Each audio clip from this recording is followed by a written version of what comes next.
今日はね、台湾ですね。で、まず最初に台湾の概要をちょっと説明しますけど、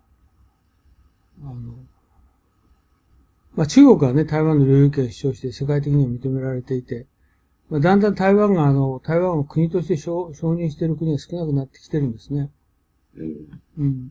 で、民主主義国になったのはごく最近ですね。1988年。で、実際には30年弱ですね。で、中国は、台湾独立してますけど、実際にはもう、ビジネスはもう中国と一体化なんですね。で、台湾の200万人が、2200万人人口なんですけど、200万人がね、中国とビジネスやっていて、そのうち100万人が中国に住んでるんですね。だから経済ではもう、あれですよね。フォックスコムも、ゴーさんは台湾ですよね。で、覚えてると思うけど、2014年に前の総統、サービス貿易協定を中国と結んだんですね。それで立法院議員、議長を選挙した事件があった。この時やっぱり僕も知ってたけど、すごいなと思ったのは、政府は何もね、彼らデモに対して制裁しなかったんですよね。だから政治体制が安定してると言いますよね。だから、習近平はやっぱり台湾を中国領土としてもっと占領したいと思うけど、なかなかやっぱ政治的にはですね、経済以上に侵略することができないって、閣下総用というか、そういう状況が続いてる。どっかで占領したいと思ってるんですけど、やっぱり、今年はそういうことない。2020年ぐらいってあるかな。今のトランプだったらどうするかね。どこまで彼らが関与して中国の干渉を阻止するかですね。ちょっとは何とも言えない。で、この国は、前から言ってるんですよ。非常に日本に好意的で。で、日本人と協力して一緒に事業をするっていう、もう最適な民族ですね。で、中国人なんですけど、やっぱり彼らは、なんていうかな、日本が統治していた時代のことをよく知ってんだよね。だからやっぱり日本人に対して好意的な感情を持ってるっていうか、国民的にね。だからお互いに信頼しやすいっていうかね。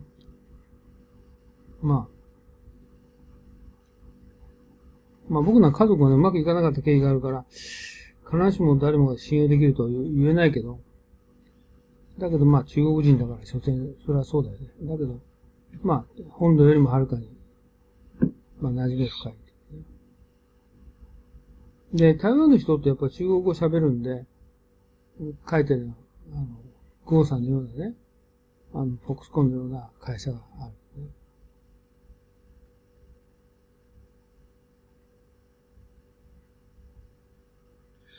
そうか。これ17兆円で、ソニー、ニンテンドの営業利益 40% に対して、7% しかないけど、50億ドルの営業出して、これおかしいような気がするな。どっから持ってきた？どっかまとめて読んだね。もう一回読み直してみる。逆じゃないかな。ね。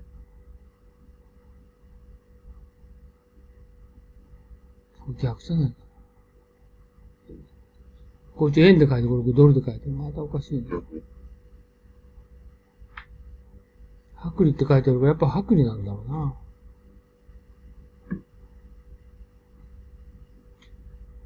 そうなんだ。ここね。7%、17兆円で 7% って日本からしたら。いくらになるの？いくら17兆円が 7%。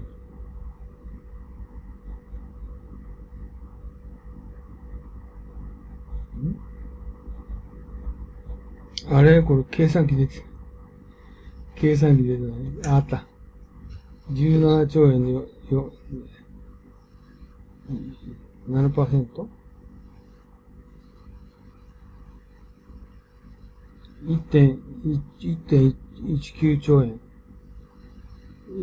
1.19 兆円ったら、兆円、100億ドル。そうだよね。営業利益100億ドル。だから、ネット利益は50億ドル。まあ、正しいよね。これ17兆円ったらこれ、17兆円は、今、ドルいくらだっけ ?110 円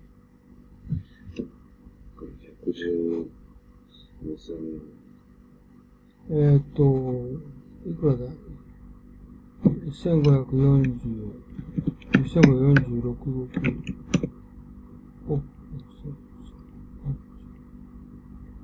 1兆5450億。1546億ドルだ。1546億ドル。1546億ドル。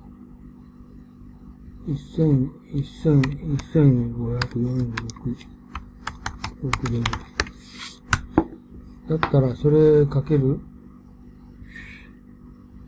110円です。かける 110? 1500億ドル。1兆5000、11兆。あ、これだね。1546億ドルだよ。でね、これ書いたのは、ここに書いたのは、シャープの買収、東芝の会社と、利益率が低いんでさ、この会社。それで、利益率の高い商品に乗り換えようとしてる。息子がいるって書いてあるね。海外について書いてある。共同経営者以前の妻の叔父だって。後継者はまだいない。これどっかの記事読んでこうやってこれ貼ったんだな、これな。66歳だが精力的に動いているって。同じところに3日もいないって。まあそうだろうな。で、次はそれの台湾説明で。Can democracy work in a Chinese culture? Trading with mainland China has not solved all of Taiwan's economic problems.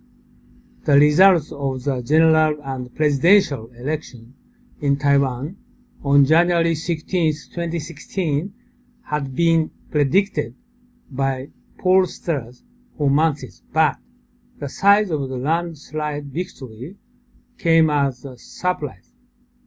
After winning two successive elections in 2008 and 2012, the former ruling party, Kuomintang, lost to the Democratic Progressive Party, DPP, and their frontrunner, Taiwan. Outgoing President Ma Ying-jeou will be remembered for his rapprochement with mainland China, including the unprecedented meeting between him and President Xi Jinping in November 2015. His legacy will be to have guided relations between Taiwan and China to the economic advantage of Taiwan's economy. 23 agreements between the two sides during his rule have underpinned Taiwan's growth and external trade, and its people-to-people exchanges. Since 2008, Taiwan allows a direct flight from mainland China as well as its international standing. Beijing plays down Taiwan election result. But trading with the People's Republic of China has not solved all of Taiwan's economic problems. Its unemployment rate is growing, while property prices increase and overall growth slows down. In addition, the trade with mainland China has not been received positively by the Taiwanese public.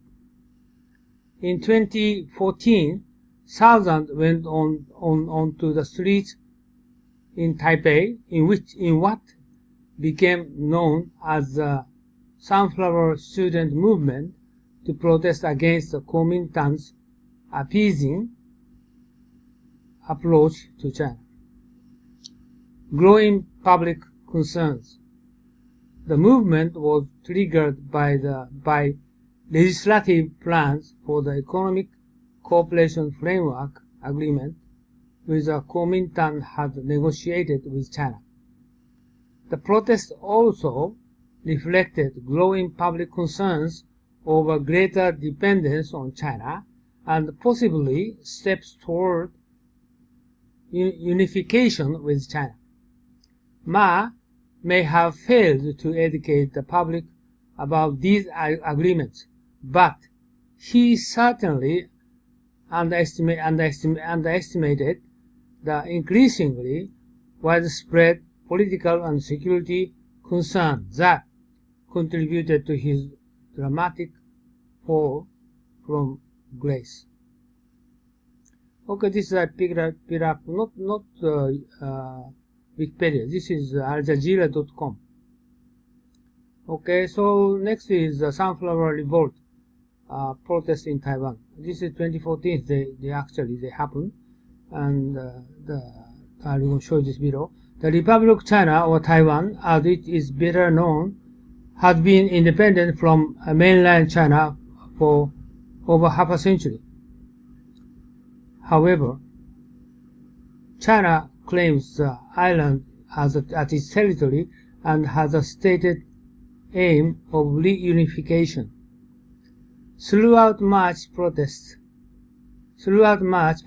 gripped the streets of the capital Taipei in response to the manner a service trade agreement was being pushed through the Congress. The trade agreement allows Chinese companies to invest in a host of Taiwanese industries, moving the country toward greater economic integration with China. It's seen by many as the act of commercial colonization by China and threat to Taiwan's autonomy and democracy. On March 18th, a group of students overwhelmed police and occupied the legislative Yuan Taiwanese parliament. Dubbed the Sunflower Movement, they remained camped in the parliament for 24 days. One of their core demands is to hold off any further trade talks between Taiwan and China until an oversight mechanism has been implemented. ということで、2014年3月に、学生と市民が立法院を、ね、占拠した。ひまわり運動、サンフロアムーブメントね。で、対中間のサービス分野の市場開放、サービス貿易協定の批准に対して、反対したね。審議を打ち切ったんですよね。打ち切って通そうとしたわけですね。で、その時にサービス貿易協定を反対するデモが行われて、日本にこうやって写真のように参入したと。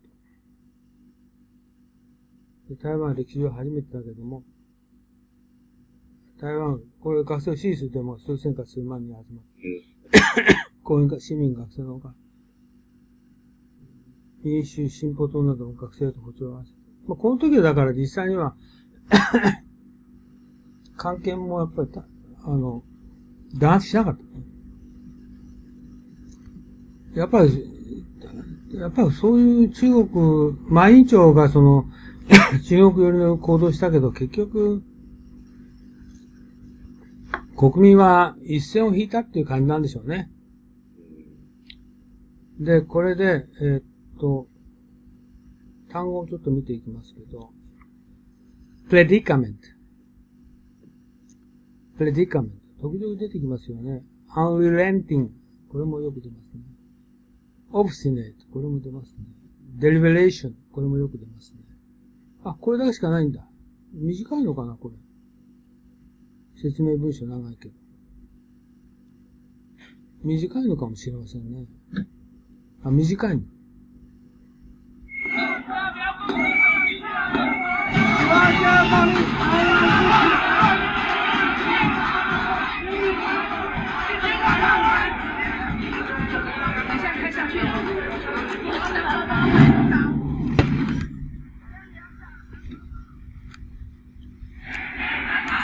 スピーカーから音出て。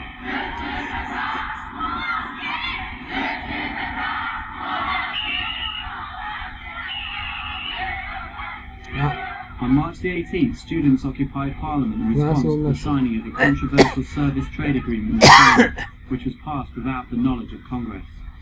The agreement opened up Taiwan's service industries to Chinese investment.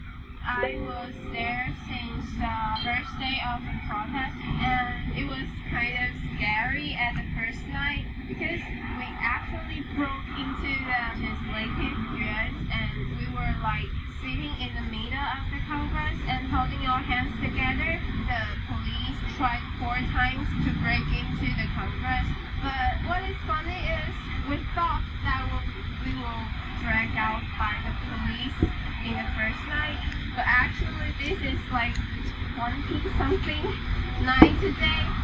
The occupation led to the birth of the Sunflower Movement, and throughout March, protests gripped the streets of Taipei, with clashes turning violent on March the 23rd.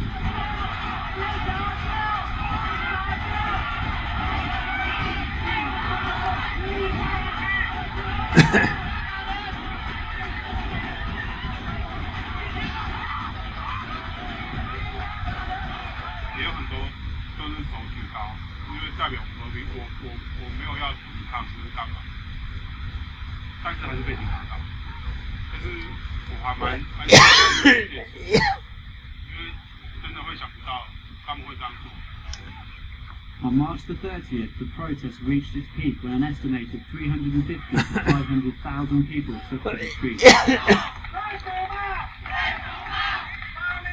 think what is precious about this movement is that people start to think on their own.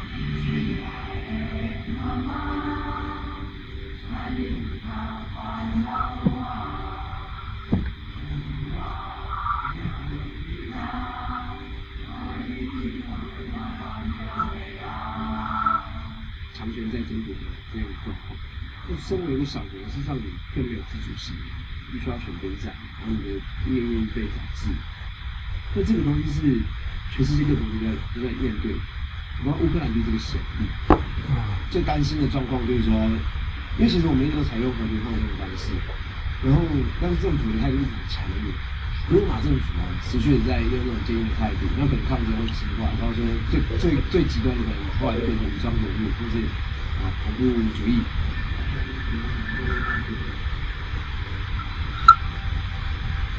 As the news spread out, our government has signed an agreement with China. The whole society was like shocked. On March 17th, one single congressman declared the Congress has passed that agreement without any deliberation within 30 seconds. So, meeting in Congress was the most ridiculous one we have ever witnessed. And we asked our government to establish a congressional procedure to deliberate any kind of cross-strait agreement between Taiwan and China. There are 8 gates in this chamber, but all of them are blocked. The police officer tried to break into this like 4 times, but we fought back. The yellow pipe is to send in fresh air to prevent the air here from too stagnant. This is the supply section. They're in charge of maintaining and keeping us alive, and they provide water and food and sleeping bag and like everything we need in this place.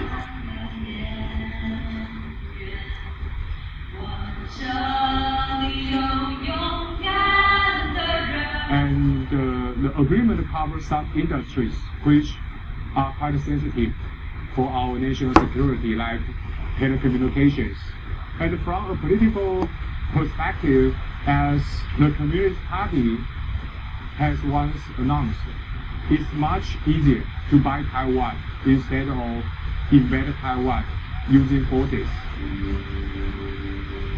I sleep there almost every day, and the floor is very hard. It's pretty noisy, and for the first 3 days, I didn't sleep at all. This is usually the place I sleep. I don't know what's going to happen tomorrow, but right now I'm really tired, so I'm going to sleep. Good night. We as a group are making history in Taiwan, and we are defending the values so important and so essential for our people.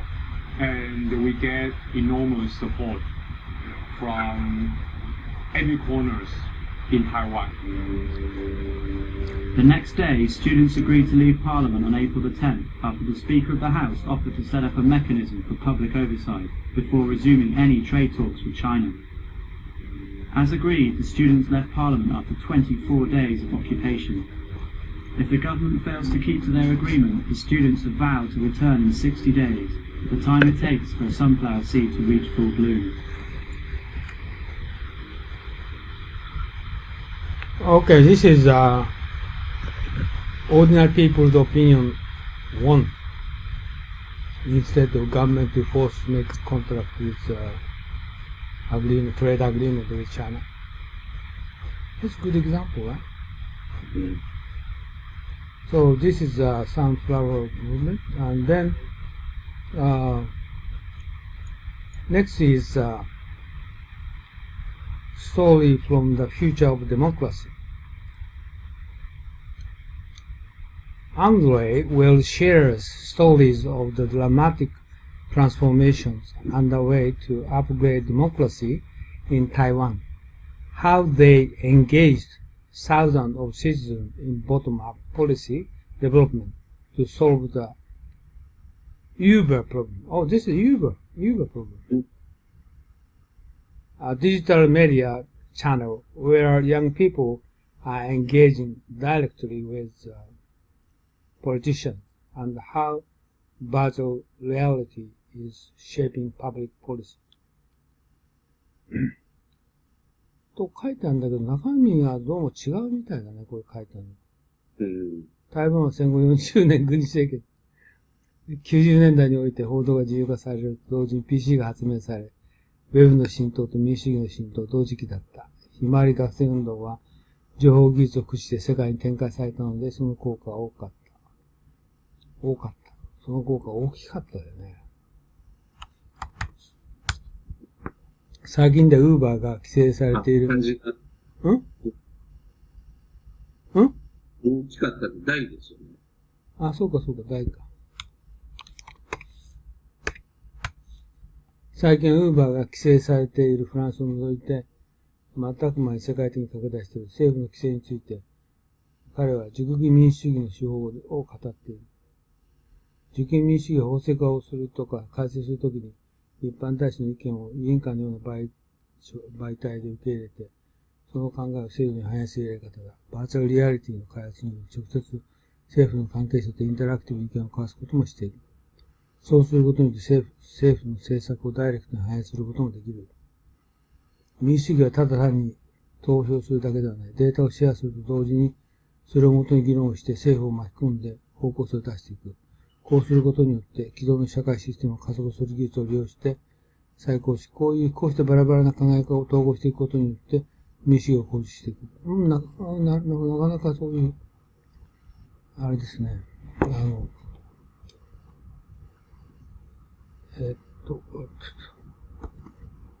これね、この新しいパソコンのボタンがね、ちょっとね、クリックする機能がね、ダブルクリックみたいになっちゃうんですよね。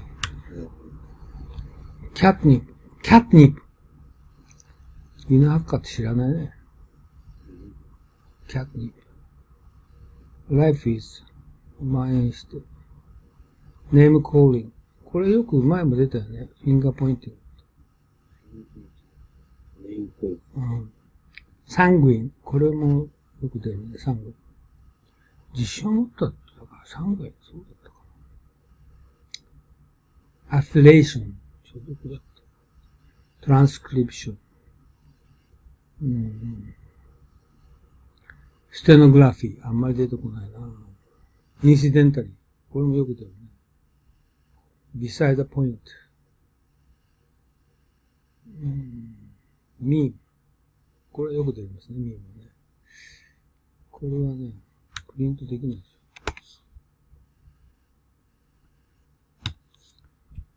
それから、プロン。これは出ますよね。イミネント。これも出る。フリート。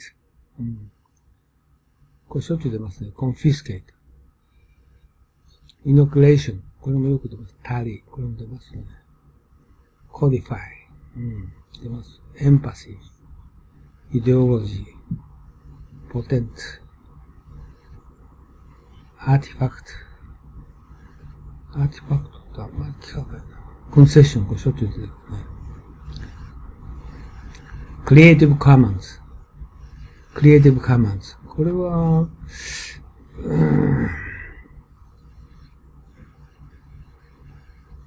これあれだよね。なんかクリエイティブカマンズってアマゾンの本出版するときに出てくる言葉でね。権利を一部解放するっていうか、他の著作者がその著作を共有できるようにして創造的な活動を支援するっていうか、なんか、他の人のコピーしたやつを解放するような時も、なんかクリエイティブカマンズって言うんじゃないかな。解放する、共有するみたいな。パーミッシング。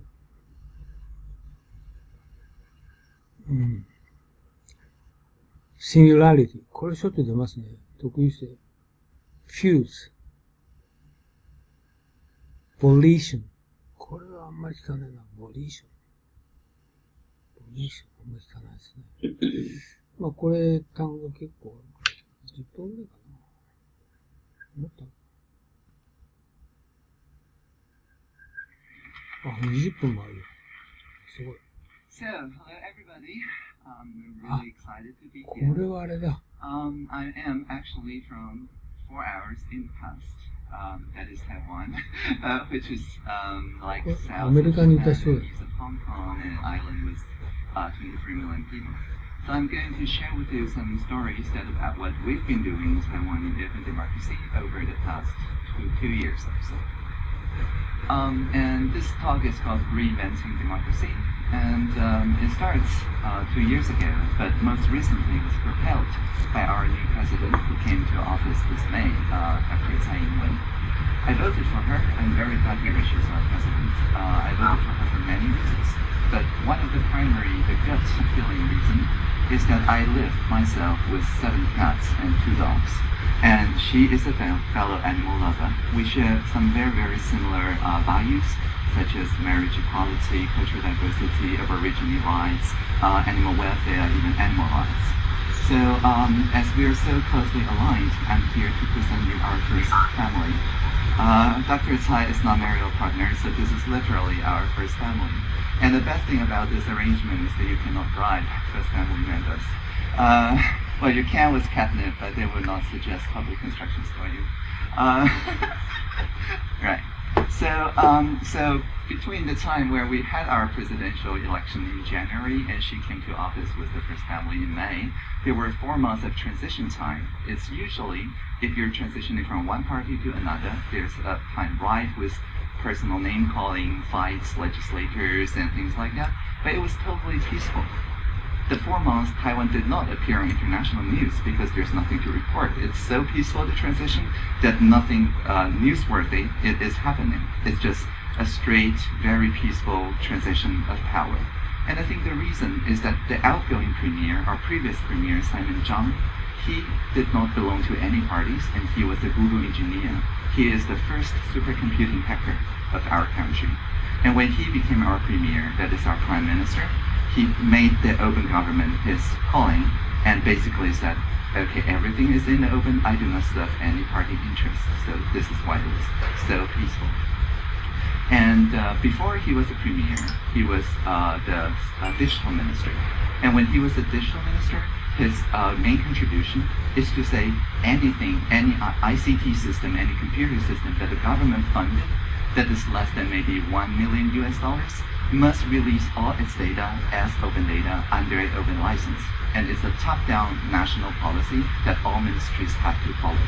And after this policy became effect, after 1 year, Taiwan became #1 on the Open Knowledge, Open Data Index, even ahead of the UK, who made that index. So, right. So that's Simon's main contribution. But even more amazingly, Dr. Tsai Ing-wen appointed the new premier, Dr. Lin Quan, who's an economist, and he also belongs to no parties. And our next digital minister to be appointed next month, also she has no party affiliation. So in this very interesting post-party climate, what happened was that during the formal transition, Simon basically said, all the ministries upload whatever the work you're doing, the direction you're doing, to the internet. The next administration, the Insurance team, will download it from the internet along with the people and do the transition of power, and we work out where to take the country next. But it's totally, radically transparent, and that is why there's no party fighting. And that was not just, those two premiers and the two digital ministers. Our capital city's mayor, Dr. Ko Wen-je, a medical professor, also belongs to no parties and is actually an occupier. And then our vice president, Chen Jianren, also belongs to no party. So this is the new norm in Taiwan politics. How do we get it? I mean, during the previous 3 decades where we had a representative democracy, there's a lot of party fighting and name calling and everything just like in other countries. And the turning point happened in 2014, March. At that time, there was this trade deal with Beijing, with China, that would make service trade agreements bilateral and things like that. But the interesting thing is our legislators in the parliament decided that because according to their interpretation of our constitution, Beijing is the domestic city of Taiwan. And legislators, they said they have no say in signing agreements with Taipei, with domestic cities. So they refused to deliberate the trade agreement. And that is kind of interesting because most of Taiwan people think signing a treaty with Beijing is like signing a treaty with New Zealand. The legislators should have a due process. But instead of just protesting and name-calling the legislators, our students did something very interesting. They occupied the parliament at night. When nobody was there, they just went in and said, if you don't demonstrate the deliberation, we're going to do it for you. And then they occupied the parliament for 22 days in a radical, non-violent way, and it's just like that. It was live streamed to the world. And so what they're saying is that we ignore the ideologies. We don't touch the ideologies. Basically, the Sunflower Movement is about a line-to-line review of how it affects our labor rights, how it affects our environment, how it affects everybody, and for people to come to a consensus. Now, I'm part of the Graph Zero collective, which is very much like Inspiral, really. A bunch of people who contribute their talents in a way that we registered this domain name, an internet domain name called G0V.tw.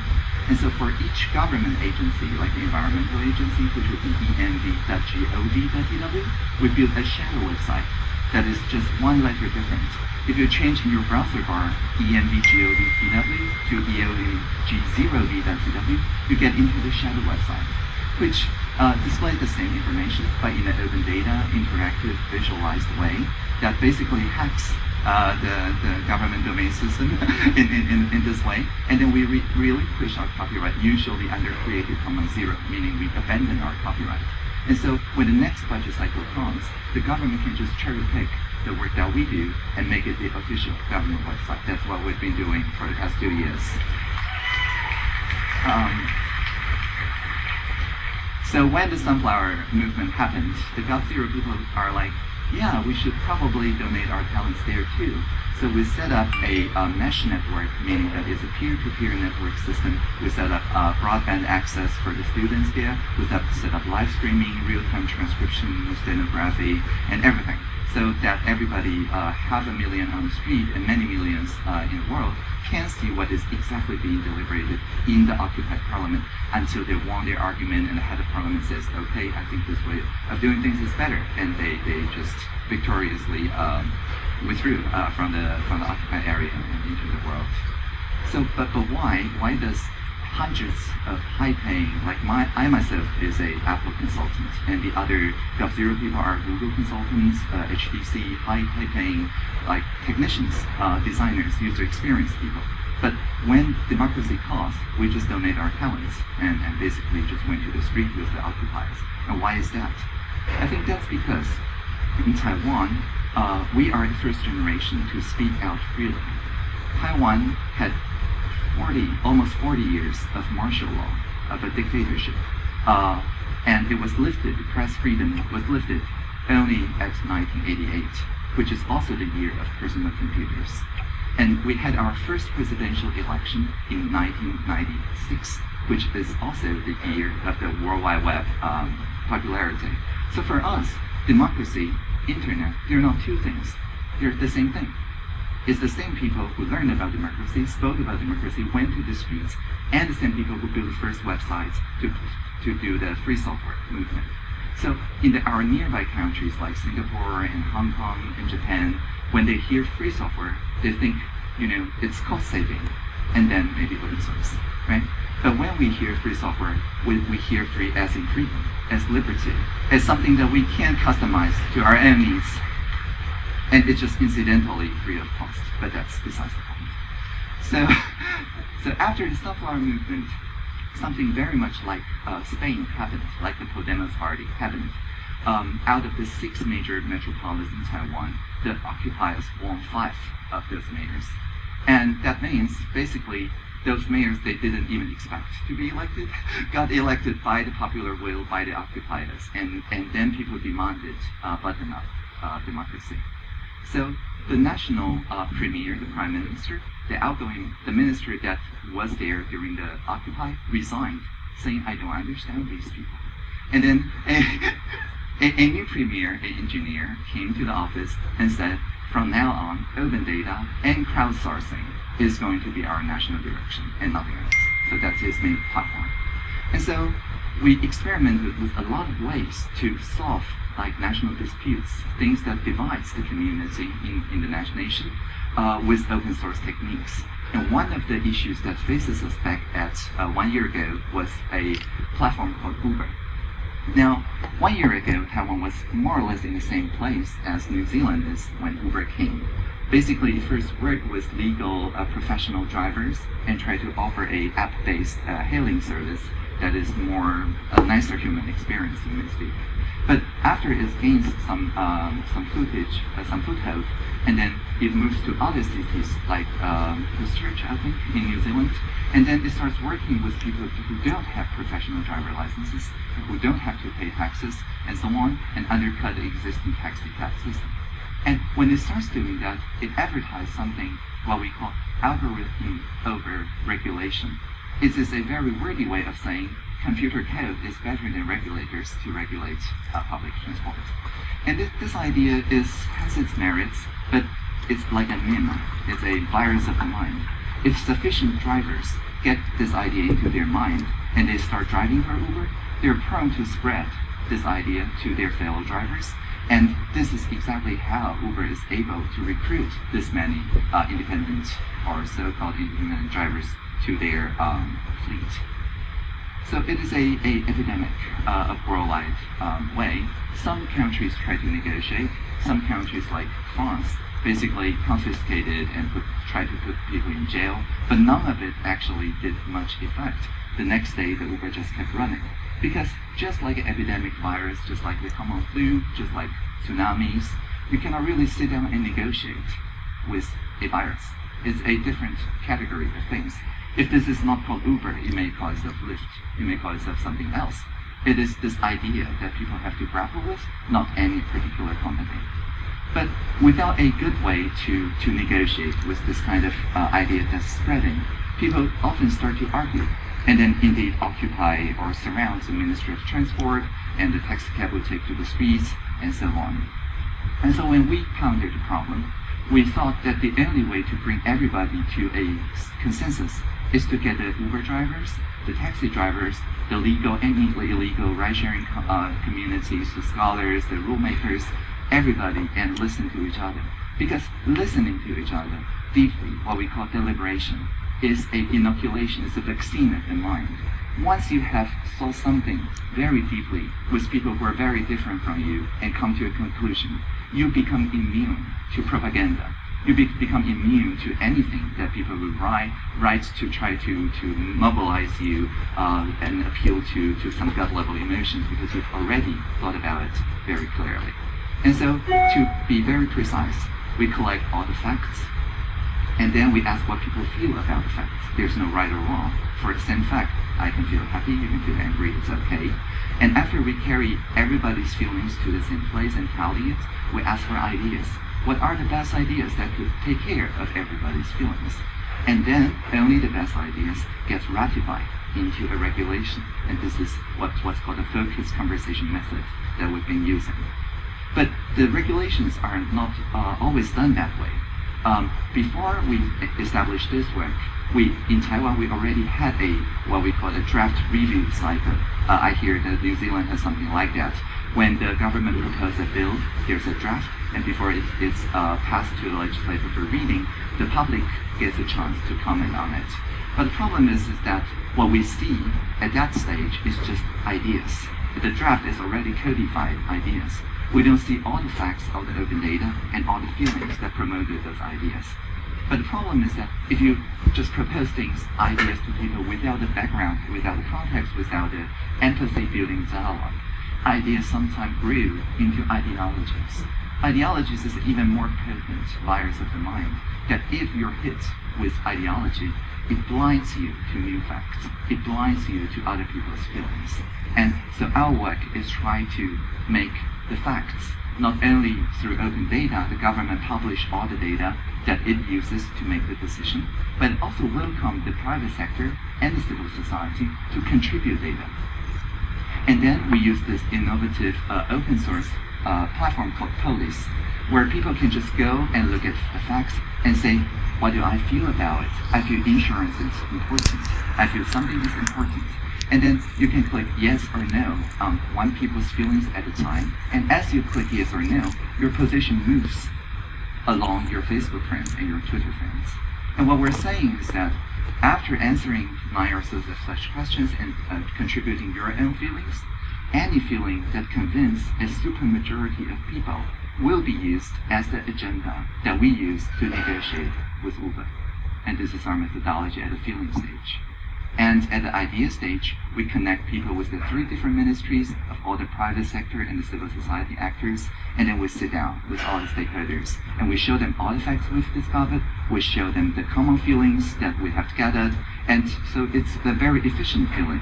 It's a meeting with just 2 hours time, but we were able to get to the point where everybody makes concessions that can be signed into law, and indeed is going to be piloted later this month in selected cities.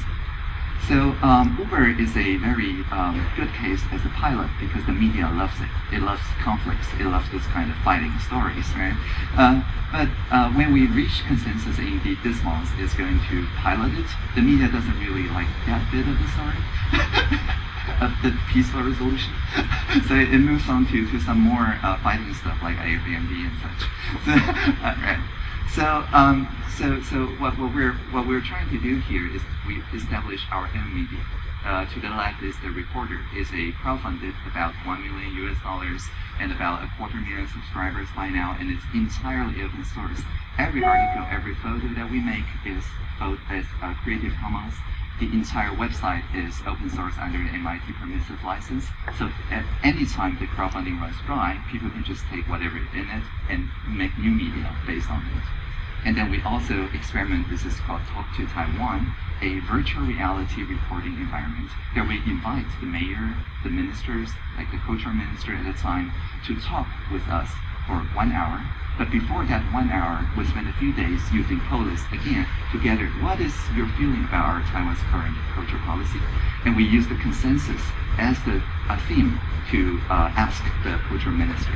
And after 30 minutes, there's a quick Ask Me Anything session where people just type any questions, and then the cultural minister must answer in rapid-fire fashion and establish a very, very good dialogue with people. And because we tried filming it in virtual reality, people see that if you tell a joke and it's not funny, then people turn around and see that other people are not laughing. So it creates what we call a reflective space, that the minister really has to come through and build empathy with the journalists and with everybody and make everybody listen. So, and we also use it for like village level renovation projects. We also are using it for building things like the airport and things that one cannot really imagine without being in virtual reality. So this is the workshop that I'm doing tomorrow to show people how to engage architects' vision in virtual reality. And we're also trying to engage the leopard cat's vision and the other animals' vision by wearing this virtual reality and role-playing the different animals in public constructions and trying to make it like a game. So it is a game with a purpose. So to close, I would like to say that democracy is not just voting. Voting is just the entry level of the game. It must be followed by open data, sharing the concrete data, and it must be followed by a forum where people can ask meaningful questions and get timely answers, and then a discussion where people can engage in real face-to-face discussions, and then binding deliberations where government ministers bind themselves into a decision made by the people, and finally, out of it, agenda-setting power. This is how we face what some people call the singularity, which is the acceleration of technology that disrupts the existing ecosystem. And our people at the moment is being divided at the social media, particularly Facebook, so that people only talk to people who are like them. But if we resolve the singularity, if we introduce a different space than Facebook, where people instead of polarizing could converge, then we listen to one side and we go through time to listen to another and then go back and go back. So people gradually fuse into something what I call a coherent blended coalition. I like to close with something that Dr. Taiwan said in her inauguration speech. She said, in this country before, democracy was considered a clash between two different values. But now democracy must be a dialogue between diverse, many values. We need to build a democracy that is united and is not hijacked by ideology. We need to build a democracy that is efficient, that responds to the demands of the society and the economy. But most importantly, we need to build a pragmatic democracy that lets people take care of each other. And we do this just by listening to each other. Thank you.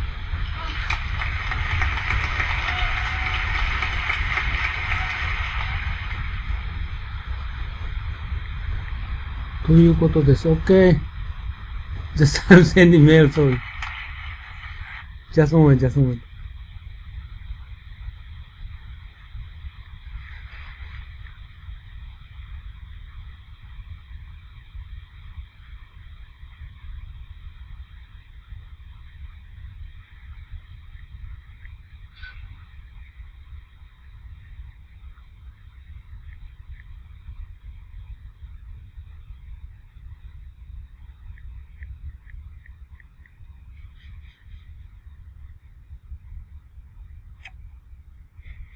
Okay, just good speech. Next is a political illusion of peace across Taiwan Strait. This is another, oh, okay, this is TED. This is another TED. Taiwan has established a model of successful transition in political power from autocracy to democracy. However, continuing threat from the other side of Taiwan Strait never fade out. Plus the peaceful condition distract world attention. What to do and how to do to turn around the current situation.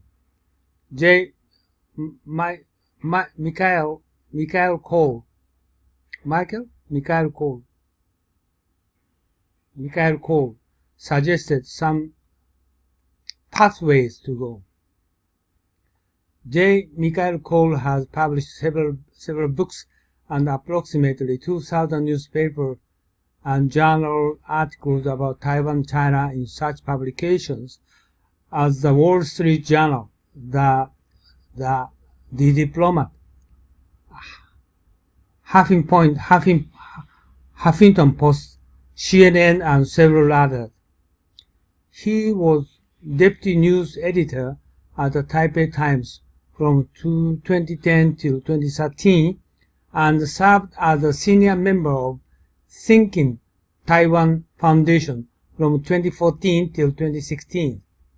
He is currently senior non-resident fellow with the China Policy Institute, University of Nottingham, associate researcher with the French Center for Research on Contemporary China, CEFC, in Taipei. He appeared regularly on CNN, Al Jazeera, Channel News Asia, Bloomberg TV, BBC, Radio Taiwan International, and the other international media.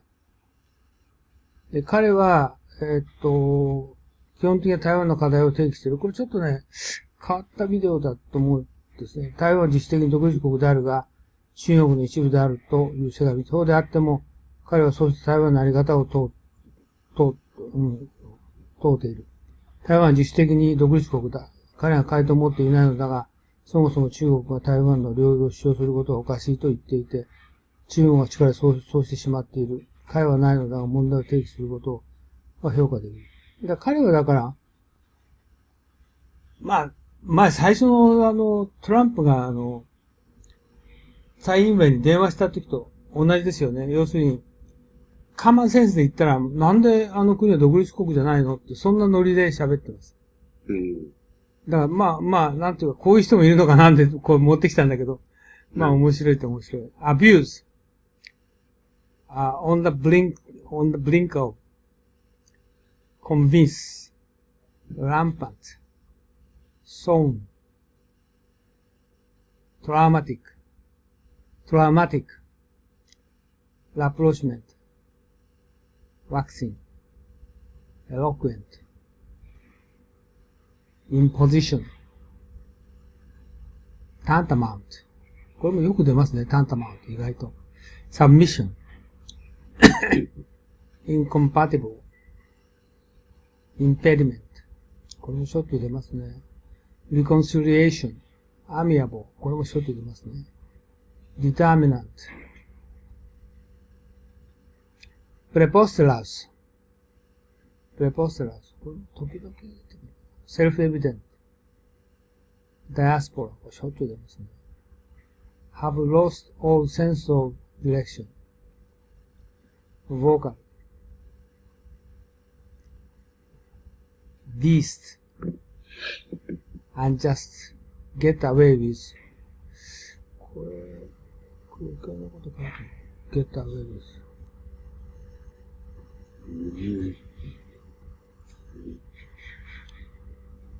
これ例文まで引用してる。I'm not going to let you get away with it.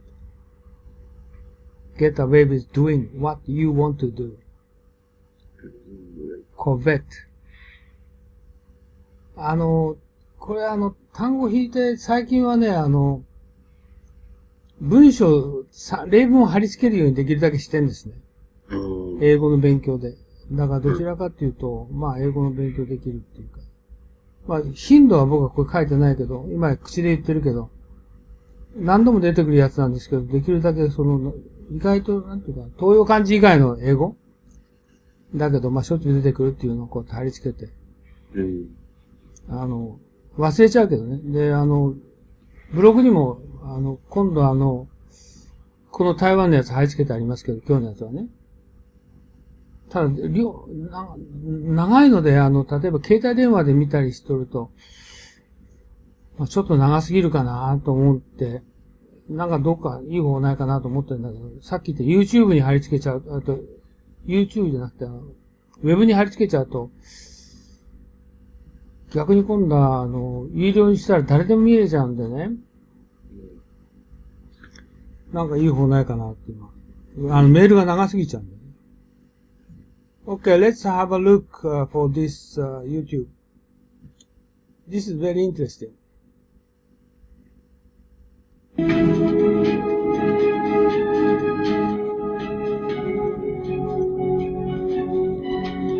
This might be Japanese translated already. So let me try to. Ladies and gentlemen, 大家好. It's really an honor to be here today. I moved from Canada English, to Taiwan okay. a little more than 11 years ago. And ever since that time, I really have struggled as a journalist, as a writer, and as a human being to find a proper definition for what peace means in the Taiwan Strait. Perhaps unlike anywhere else on the planet, the Taiwan Strait truly challenges the very definition of what peace means, or at least the rather simplistic way we oftentimes use to refer to that term. This is a term, peace, that politicians on both sides of the Taiwan Strait, in Beijing and Taipei, have used and abused repeatedly over the years.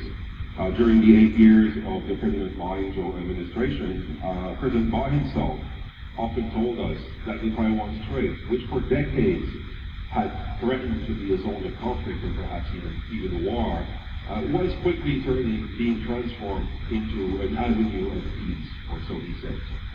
For whatever reason, the international community, the diplomats, the academics, and the media also believed that peace was indeed at hand. Peace was good, we were told. It was good for business, and ultimately, it was good for humanity. For a little while, it did look like the two sides were on the brink of resolving their differences. Politicians from both sides of the Taiwan Strait were meeting repeatedly, and perhaps even more importantly, ordinary people, academics, journalists, students, businessmen, investors were also making contact through tourism and other activities. For many of them, this was for the first time. The two governments did tone down the rhetoric, and they also de-emphasized the military nature of relations in the Taiwan Strait. And again, this is something that most people globally did believe was indeed the case in Taiwan. However, absence of war does not mean absence of conflict, and absence of conflict certainly does not mean peace, and which is the subject of our talk today. And yes, President Ma Ying-jeou and Chinese President Xi Jinping sat down together and toasted each other in Singapore in late 2015. But in the end, the very fundamentals of that conflict, the essence of the conflict in the Taiwan Strait, was never addressed. There never was peace, ever. It was all the politics of illusion. It was the illusion of peace.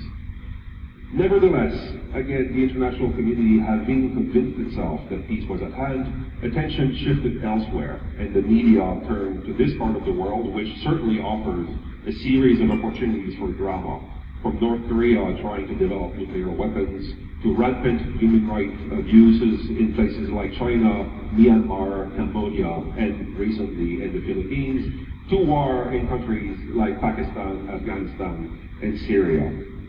While the world was not paying attention, there was a storm brewing in Taiwan. A storm that would put to life the very notion that peace was finally arriving in the Taiwan Strait. That storm came to be known as the Sunflower Movement, which occupied Parliament in Taipei for 21 days in March and April 2014 over a controversial services trade agreement with China. Now, that storm was not something sudden. The seeds of that storm were sown throughout Taiwan's history, from its long, painful, traumatic history of invasion, of colonization, of massacres, like the 228 massacre of February 1947, to authoritarian rule from the Japanese during the White Terror under the KMT, a long history of exile, imprisonment, suffering, return to Taiwan, and then gradually economic development, liberalization, and in the end, during the 1990s, finally, democratization. So now, thanks to President Ma's efforts at rapprochement with China, all these differences, all these contradictions were really became evident to a number of Taiwanese. They were finally forced to look through the looking glass at themselves and ask themselves, what is Taiwan all about? So at a time when people were waxing eloquent about President Ma Ying-jeou, perhaps deserving the Nobel Peace Prize for his efforts to improve relations with China, for the Taiwanese themselves, it was very evident that the kind of peace that was being proposed to them was a peace of imposition. Ultimately, that peace, or the removal of a threat of war from China, was tantamount to submission. And recent developments in Hong Kong as well clearly made it demonstrated to the Taiwanese that an imposed peace on Chinese terms is not what they want for their own country. Again, that does not mean that the Taiwanese do not want peace, but they simply do not want that to be imposed. Now, during that period, a lot of people would say, well, then if the two sides came to better understand each other through contact, and this is something that many Chinese academics have said, then maybe perhaps the impediments to peace in the Taiwan Strait and reconciliation would be removed. Other people argue that if and when China democratizes, then those impediments to peace in the Taiwan Strait would finally be removed, and the Taiwanese would be perhaps more amenable to unification or some form of unification with China. The problem with this approach or understanding of the Taiwan Strait is that ultimately the conflict itself stems from much more than simply different political systems that are either chosen or oftentimes imposed from above on the public. The notion of the nation itself is a matter of identity. It's a combination of values, of history, and yes, indeed, the political system as well that is liberal democratic for Taiwan, and for many young Taiwanese, the only political system that they know. But again, differences in political systems are not the only determinants of the nation. And if that were the case, then fellow democracies like Canada and the United States, for example, would long ago have unified. Or former members of the British Empire, at least those that democratized over the years, would also at some point in their history been open to reunifying with the British Empire. Now, obviously this sounds rather preposterous, and my years in Taiwan have actually made it clear to me as well, through my researches and my writing, that the Chinese claims on Taiwan are themselves quite preposterous. Now, for the majority of those of us who live here, this is quite self-evident. I think ordinary Taiwanese, through their everyday lives, already give voice to that separate identity, even if they don't exactly know how to explain it or give it a voice. The problem is that freedom for Taiwan and Taiwan's future are not solely determined by the Taiwanese themselves. This is unfair, but this is the reality. If that were the case again, Taiwan would long ago have become a sovereign state. It would have established diplomatic relations, official diplomatic relations with a number of countries, and it would be a full participant in the community of nations. The reality is that this is a battle for geopolitics. Geopolitics is the stage where Taiwan must compete with China to get itself known and to earn the sympathy of the international community. Unfortunately, this is an area where Taiwan has not done particularly well over the years. Despite its many selling virtues, it is a successful democracy, it is a major economy, and it is a precious example in post-colonialism. Taiwan has not been able to use all that baggage of history and success to really tell its story to the international community and let people know worldwide why Taiwan matters. Now, this is something that the Taiwanese government itself, including the current administration, are not very good at, which leads me to conclude that it is every Taiwanese's responsibility to do what he or she can, using their own ways to tell to the rest of the world what Taiwan is all about. It is a challenge, and it is a challenge that should also be picked up by the Taiwanese overseas, most of whom have rebuilt their lives and, in many cases, cut all contact with their homeland. And unfortunately for Taiwan, the Chinese diaspora has been a lot more vocal and activist in spreading China's version of history and thus giving Beijing a major advantage over Taipei when it comes to public diplomacy.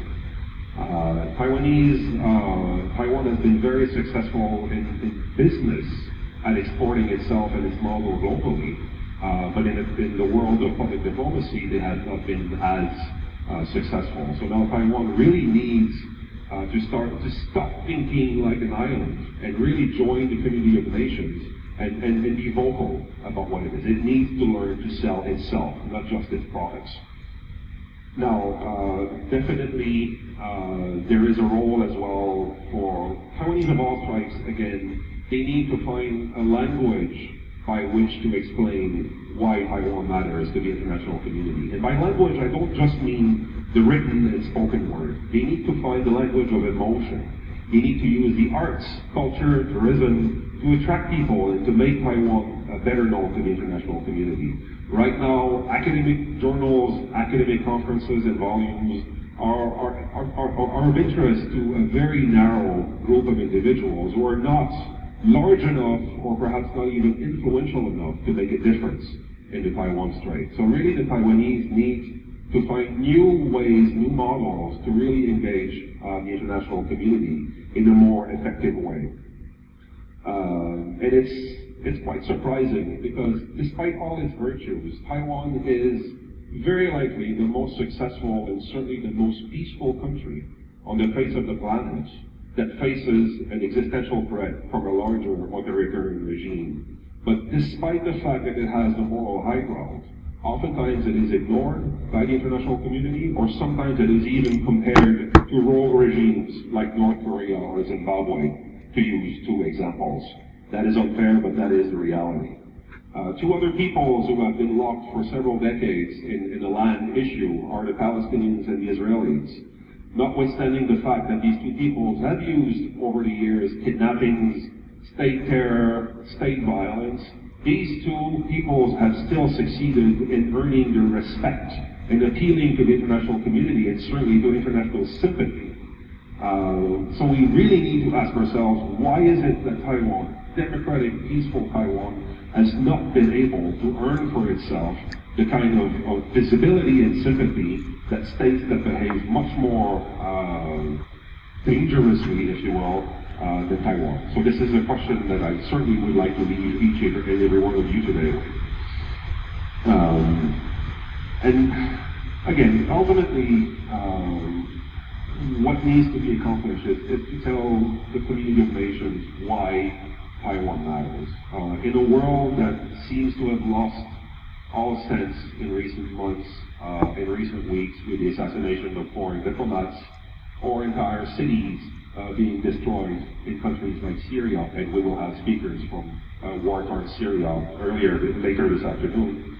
Taiwan is a shining example of an alternative, of a different path, of a nation that came from a very dark and painful past and was able, without bloodshed, without destroying entire cities, to reinvent itself and to rebuild itself as a country, as a participant in the community of nations.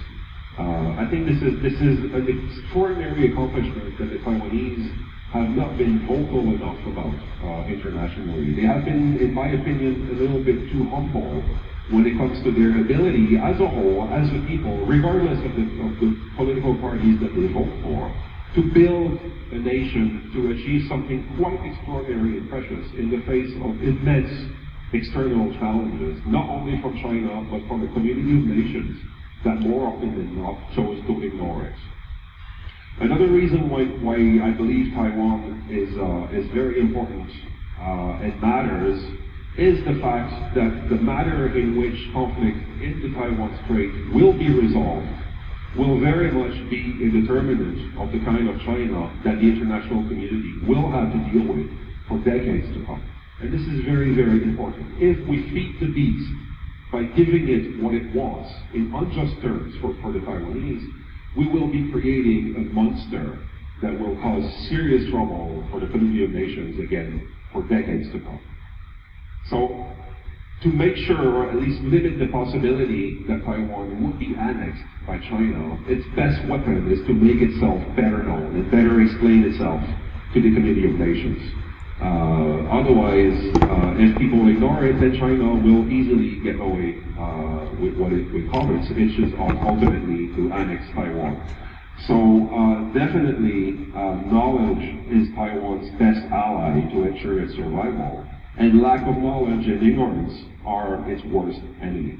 Thank you very much. Okay, this is an interesting video, is it? How do you think? How do you feel this one?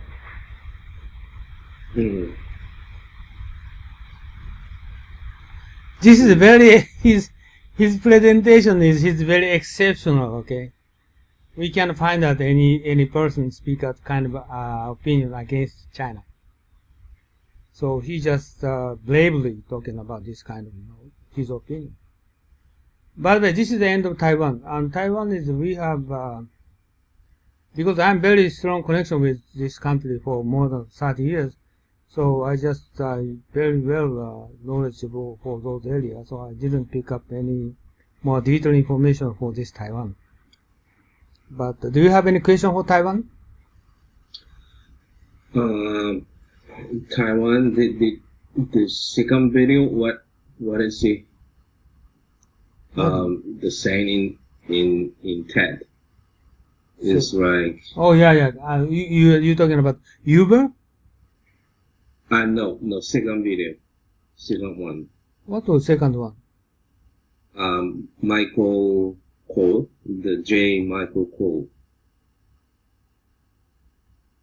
Michael. Oh, now this one, right? Yeah, this second video. Okay, yeah. How do you pronounce this? Is Michael or Mikael? Michael? I don't know. It depends on where he's from. Let me try to try to check it. Try to check it.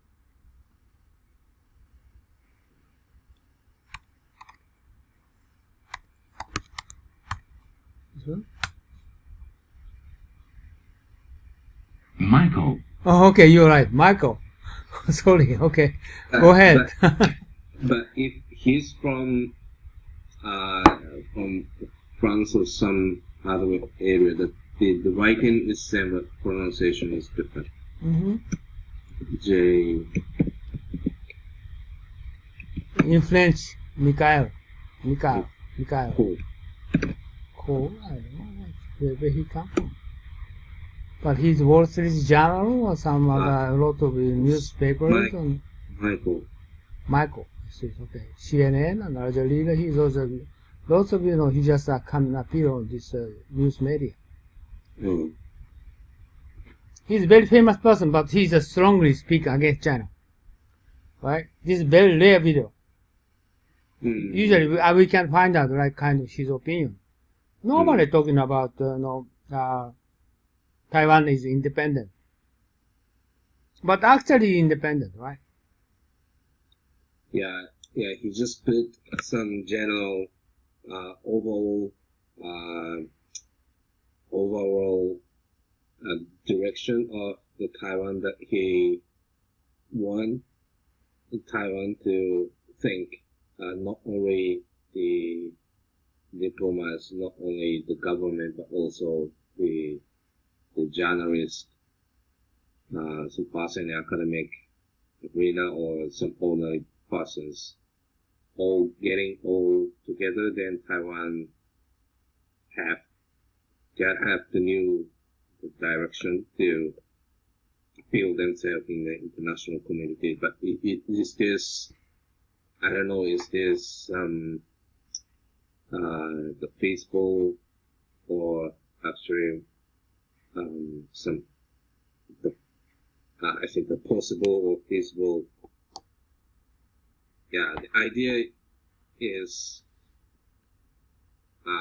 understandable, but I don't know if this is feasible. I think actually Taiwan is economically already they are working it together with mainland China, and politically independent. And Xi Jinping, at that standpoint, territory he wants to Taiwan bring into other part of China, right? Like Hong Kong. Yeah. He mentioned, in his the speech that so not having the word doesn't mean no conflict, and no conflict doesn't mean peace. but sometimes that peace have to be. You said the peace? Peace. Oh, okay. Yeah, this means if the two countries doesn't have any conflict, diplomatic conflict or economic conflict, if they don't have it, but it doesn't mean they are setting in the peace. So peace means something different. This is what he mentioned in his speech. But sometimes, some countries have to be living in some history or some extension of the history, which is not so easy to solve everything in the one single concept, peace. So peace for some country have to be underpinned by some diplomatic or unofficial agreement. The one side have to give up something, then the other side do so. So this is like diplomacy or high level or unofficial, a compromise.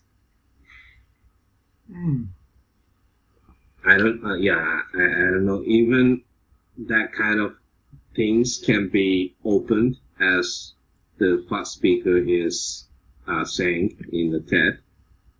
So everything, not only democracy, but information transaction can be stored and can be opened, so that the transition from one to another is able to be more peaceful, more efficient, and also deliberative. The democracy will grow up. But sometimes, I don't know if this is true, but sometimes some compromise for the sensitive issue needs to be discussed. This is just you said, very sensitive, you know. But I tell you, I just spent several months or more than half a year about democracy, or how about authoritarian, or like China. Which one is better? I can't say which one is better. And even if Taiwan is occupied by mainland China, or Taiwan need to follow on Chinese politics. It takes time. It's no problem at all. But just you said peace. And Taiwan is 22 million people. They just believe democracy is the best in the world, right? This is very difficult to occupy this country. Okay, like Hong Kong is, for many years they are familiar with mainland Chinese politics, the way of life. So Hong Kong is maybe very easy to get into mainland China. Maybe already get into China, right? So China want to occupy Taiwan. I think it takes time, more another couple of decades or 3 decades, and mainland Chinese people are doing business. Actually, 2 million people doing business. Taiwanese 2 million people doing business with China. But also, I think 20 million people, how to influence those people. Democracy versus authoritarian, or no freedom of press, or no freedom of speech is not so much, bad influence to Taiwanese people. If they give them confidence, I think it's no problem at all. That might mean it takes time. Like Xi Jinping thinks about that. I'm planning to occupy Taiwan 2020. It's impossible. So both sides are thinking in a long time. Yeah, long time. China has, 2 decades, 3 decades, and more to do more approach to Taiwan, and also the Taiwan is now in the democracy. Then they are trying to improve their system of democracy. Okay, so, yeah. It's not so easy also to achieve in some of the years, like 3 years, 4 years is difficult to achieve. So the Taiwan has also long-term plan to improve their system, which is not seen in Japan. Now, while we are also in the democracy, but we don't see that in Japan. Let me consider that the next 30 years, what happened in the world. Taiwan, China is the largest, economic country in the world, and supersedes the United States of America. It means they themselves need to change. Like they try to consider for the freedom of speech, freedom of press. Of course, they should do that. So any other thing is a problem for them. I believe this China is much more closer to like a kind of Russia. Okay, nothing different from a democratic country, but exception is election system is different, right? And any other thing? I don't think so. I don't have any other special, authoritarian regime characteristics. They will have only election. So it means, why not Taiwan will going to get together each other? They can already get economic benefit from China, and no problem at all. This is my observation. But Taiwanese ordinary people is different. Ordinary people is blind. They don't know they feel threat of invasion of China. Well, but if as first person mentioned, if they will successfully implement advanced system of democracy based on the deliberation, then even in this case, maybe what may happen in this system is even the ordinary people, the younger generation or older generation, through this process of deliberation, would be convinced that some ways where China and Taiwan is getting closer, then so as Taiwan has passed the transition from authoritarian to democracy without flash, the process, and also some ways of unification, so-called what is called unification, reunification, may be also achieved in some way without the conflict peacefully. Is it also the possible scenario? The Taiwan will have liberation culture. Okay, let us consider for them to the next 2 or 3 decades later. My opinion is okay. What kind of China will go and speak at how to treat Taiwan, but they understand they cannot combine Taiwan within a couple years or several years, and they believe that they experience for Hong Kong, right? 3 decades, 4 decades. So they understand Taiwan, okay, the combined Taiwan, maybe they take 2 or 3 decades. It means no problem at all. We don't need to discuss about Taiwan. You don't have any feel threat, or you don't have any worries about China. China understand. They don't think about, they ask them to change their lifestyle. They don't think about they changing culture or heritage, nothing. Same as before. They never touch anything at all. China itself will change. Mm. But no election, right? But so Taiwan is one province, Mm. right? Mm. One province. So one province, but election is one province election is keep going the same, Oh. right? Nothing changed. So I'll give you the like how to spend money, but military will supposed to be combined. Mm. But anything else, no. It's just of course there are surveillance or kind of CIA organization and espionage kind of. It might be influence to Taiwan, but if they do not have some special, kind of resurgent or kind of rebellion, kind of unrest movement, if you don't do that, then nothing happens, right? So I think I don't have any problem in Taiwan's future. It's just that it is. Right? So how will we, in that case, how will other countries like US? Oh, okay. US is compared with China, is getting smaller, getting less power.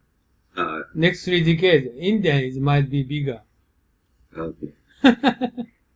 America is not getting power, but that country is young, okay?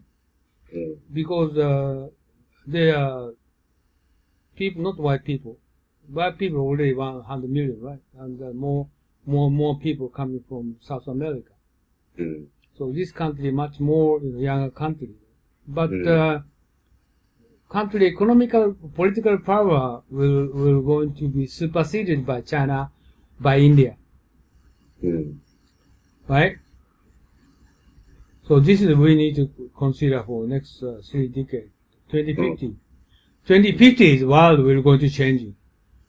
The largest country, China, they cannot sustain current political attitude.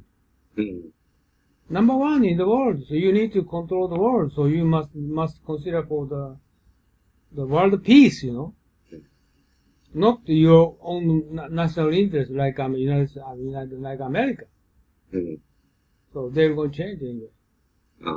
So perhaps US after 3 decades is going to let China get away from it. Yeah, of course. Yeah, I think so. So that Taiwan don't need to worry. Taiwan don't need to consider is just occupied by China next several years. No, nothing happened.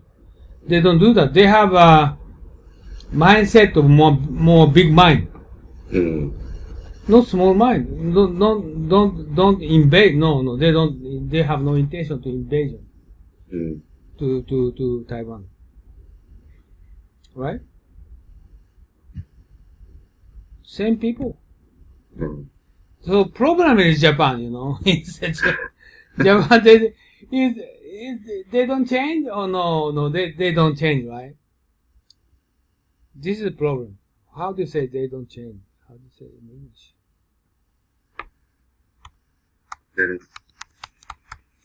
This one. Living fossil. Living fossil. Living fossil. This is the Japanese, living fossil. Problem. Right? Yeah, but it depends on. That's the reason. Okay, that's the reason why I just encourage Japanese company try to invest in Taiwanese company. Utilize those people, They are globalized people. Working get together with them. But like you, working with Vietnamese is no problem. Vietnamese, but your case is some your counterpart understand you or Japanese, no problem. Okay, you do it. Yeah, but now I just happen to see some chance to work with the Taiwanese. The company, as I mentioned, there is the some project in Myanmar where the Taiwanese companies also come. Oh, you said right. Exactly right. Taiwanese is very important. I have a lot of friends there. Okay? But don't forget, they are Chinese, okay? Some cases bit like you. Some cases like you. But this is Chinese. But always you need to prepare it. I write and bit late in my experience. But experience before. But very good person. And very good person to work and get together with them. Okay? So this is Taiwan, okay? Okay. So next week, we're going to get into Thailand. Wow. Oh, this is a very interesting country. Thailand, okay? And Thailand, and then after that, Hong Kong. Oh. And then the end of Asia Pacific. Okay? Yes. And Wednesday night, I'm going to currently doing Middle East. So maybe from next week, this is no morning session. From next week, just only afternoon session. And before Ed will come into this school, he will coming back to Japan mid-February. Until that, maybe this I can continue all those things. But the last day of mid-February, I'm going to do the continue of Chinese in Africa. Chinese in Africa. In Africa. Okay. And then Edo coming back to Japan, and he's going to take responsibility for this afternoon session, whole way around. He's going to engage in, currently he's doing Japanese people's globalization. And he's going to do it. And I don't know what kind of he's thinking, but I try to get his knowledge, or European knowledge and European experience into my school. And Wednesday night is I'm going to continue for kind of African democracy. Okay? African democracy, it continues 6 months anyway, this Wednesday night. And this... So how will be the morning session on Saturday? Morning session will, of course, will continue. This is Saturday afternoon session, repeat Monday morning. Yes. Okay, and so review. Saturday morning, by any chance will we have some, the case? You want Saturday morning? Same as Wednesday session. You want to do something for Saturday morning? Or like, Africa. I thought, doing too much. I can do that, but looks like too much. You want to study? Okay, let me try to consider, just like, in the world, none of this school from morning till night, 8 hours. It's ridiculous, but I did it before. But this time I'm doing 8 hours like today. Well, today is afternoon. Is Toronto we're going to in charge for that. But if you want to do that, I can, and let me try to reconsider. Okay. No problem, Just I'm going to show you the video, the Africa, because Africa is just handling 25 or 6 countries out of 54. It means 6 months. I can do that. It's very interesting. Africa, very interesting. Unbelievable, very interesting. Japanese people, nobody knows. And you are next 10 years, maybe Africa. Good opportunity, you can involve. Okay, so Sonoda will come. I supposed to take lunch with him, but he just come later, not now. But it's okay. So we're going to start from 1:15, okay? 1:15. Okay? Okay. And why don't you try to register my blog for the using credit card and just push button. And okay. I didn't test it. I don't know if it does work or not. I told Kimoto, but this is okay, PayPal area. I prepared HTML for PayPal to get in the monthly payment of 1,000 yen every month.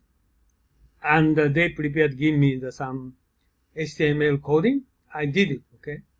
So then push button, you can get into the paper area. And then paper area, and they have two buttons. One is, okay, you're going to pay by paper.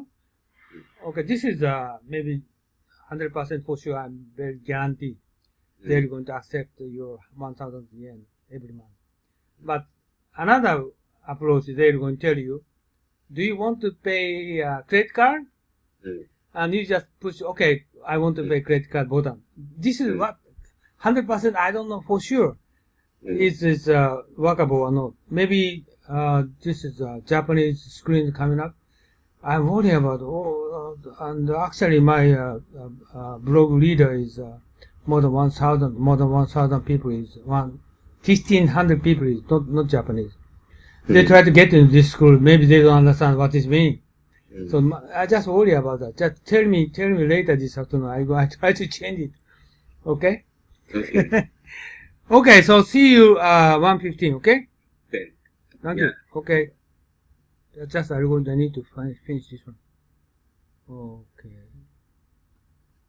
Okay, just